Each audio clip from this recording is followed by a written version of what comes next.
嗱，工聯會嘅立場正話黃國興都講咗，我哋唔會支持。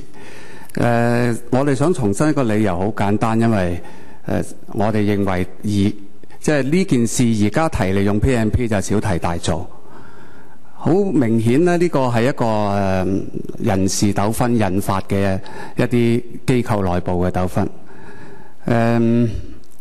但係咧，事件係政治化咗，有啲人咧就無限上綱，就拉埋咩言論自由啊、新聞自由去講。我睇唔到呢件事由頭到尾點樣牽涉到言論自由、新聞自由。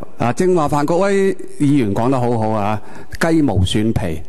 的確係用一啲雞毛蒜皮嘅罪名咧，就準備要開 PMP， 要整治人咁樣，好似令我諗起咧就喺海上邊，即係一群鯊魚見到血腥嗰種咁嘅場面。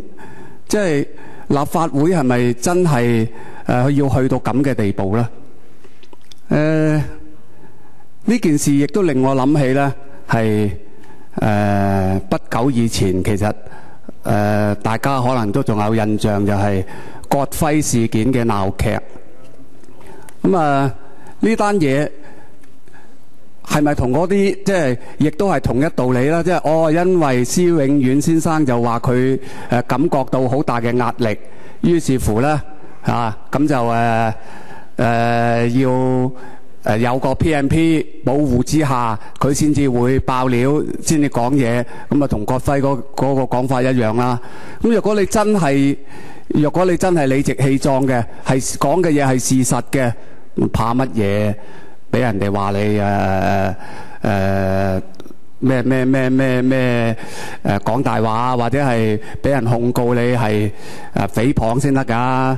老實講，若果你講嘅係事實，我相信大家都會接受嘅。咁但係而家喺一啲完全冇事實根據嘅情況之下，又話要我哋要夾硬開個 PMP 同佢揾啲事實出嚟，咁你叫人點支持你先得㗎？所以我哋都係越聽咧越覺得我哋唔支持呢個PMP 係正確嘅。多謝主席。